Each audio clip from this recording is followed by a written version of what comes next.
G'arbning demokratiyasi va Uyg'urlar.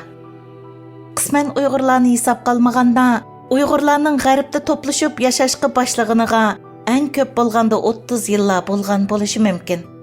Biz G'arbga ko'chib kelgandan keyin xuddi qafasdan chiqqan qushga o'xshash qanot qiqib uchishga boshladik. Erkinlik va demokratiyaning ta'mini tetidik.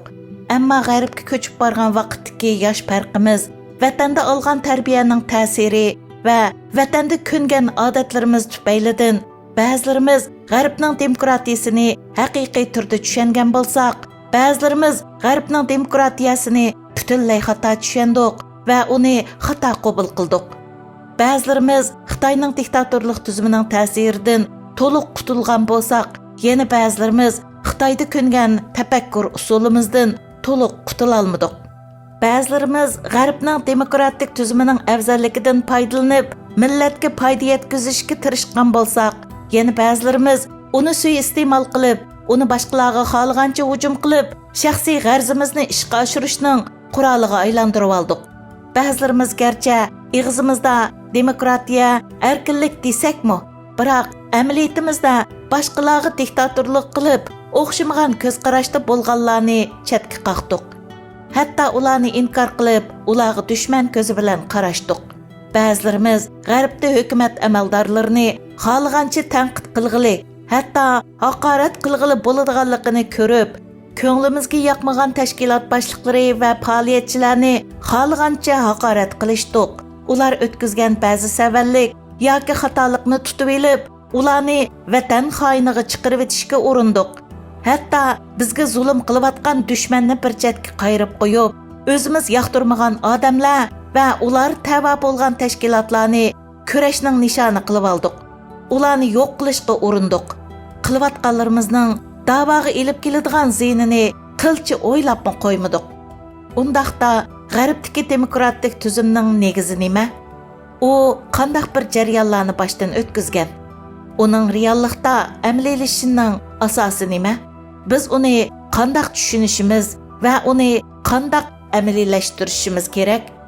G'arbdagi demokratiyaning negizi insonlar orasidagi nisbiy barobarlik va uningga kapolatlik qilish bo'lib, u uzun muddatlik tirishchanlik ko'rsatish va o'z-o'zini tadrijiy mukammallashtirish natijasida borliqqa kelgan.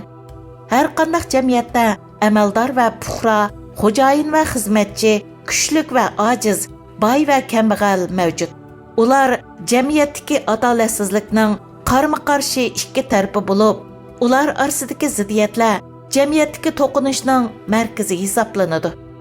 Demokratik tuzilmada yuqorqilar orasidagi barobarsizlik va ziddiyatni eng yuqori darajada tuvallatish uchun puxralarga saylash va saylanish ham shundaqla hukumat amaldorlarini nazorat qilish fursati yaratib bergan bo'lsa, xo'jayin va xizmatchilarga o'zaro tanlash va xizmatchilarga xo'jayindan ishlaginiga loyiq haq talab qilish fursati yaratib berish, ojiz va kambag'allarning haq-huquqini qonun bo'yicha qo'g'dash orqali nisbiy barobarlik barpo qilgan.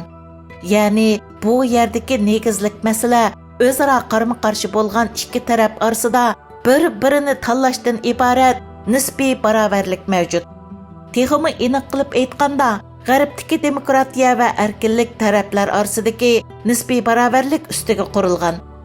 Uning tub aloyidaligi taraflarning haq-huquqidagi barobarlik bo'lib, hargizmi bir tarafning erkinligini tashabbus qilib, qarshi tarafning erkinligini nazardan saqit qilish yoki uni xohlagancha oyoq osti qilish deganlik emas.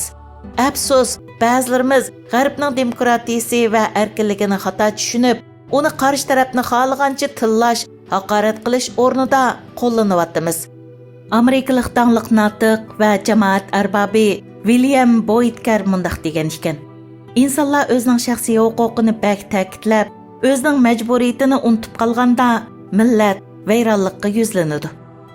Eng muhimi, G'arbdagi demokratik davlatlarda, jumladan har qanday mustaqil davlatda xalqning hukumat ustidan nazorat qilishiga, o'qituvchilarning hokimiyat ustidagilarni tanqid qilishiga hatto ularni vazifasidan elib tashlashga pishib yetilgan bir muhit bor.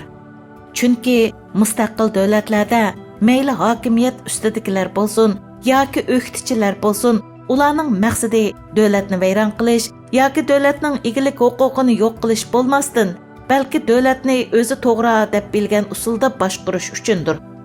Ya'ni hokimiyat ustidagilar bilan o'qituvchilar orasidagi kurashning natijasi faqatla hokimiyatda o'zgarish paydo qilish va davlatni o'zlari umid qilgan yo'sinda idora qilish bilanla cheklanadigan bo'lib, u shu davlatning mustaqilligi yoki egilik huquqiga ta'sir ko'rsatmaydi.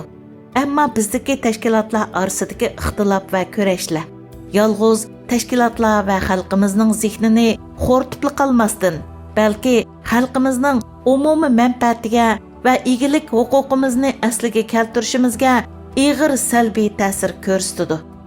Undan boshqa mustaqil davlatlarda davlat hokimiyat ustidagilar tarafidan idora qilinadigan bo'lib, o'qituvchilarning xizmati hokimiyat ustidagilarni nazorat qilish va uni tanqid qilish bilan cheklandi.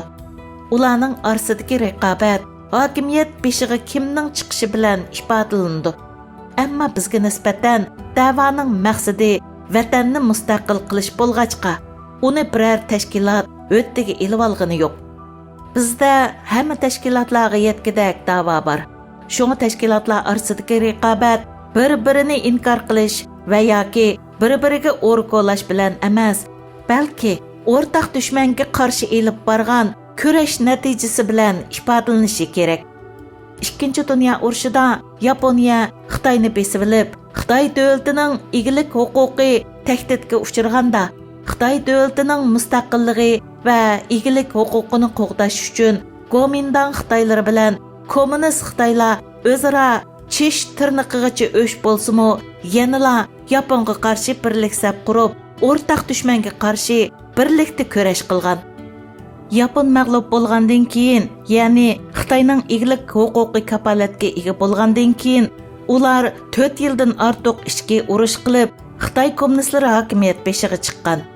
Shunga biz dushmanni bir tarafga qayirib qo'yib, o'zaro kurash qiladigan o'qituvchilikni vatanimizning egilik huquqini qo'lga olgandan keyin qilsak, aqlga uyg'un bo'ladi.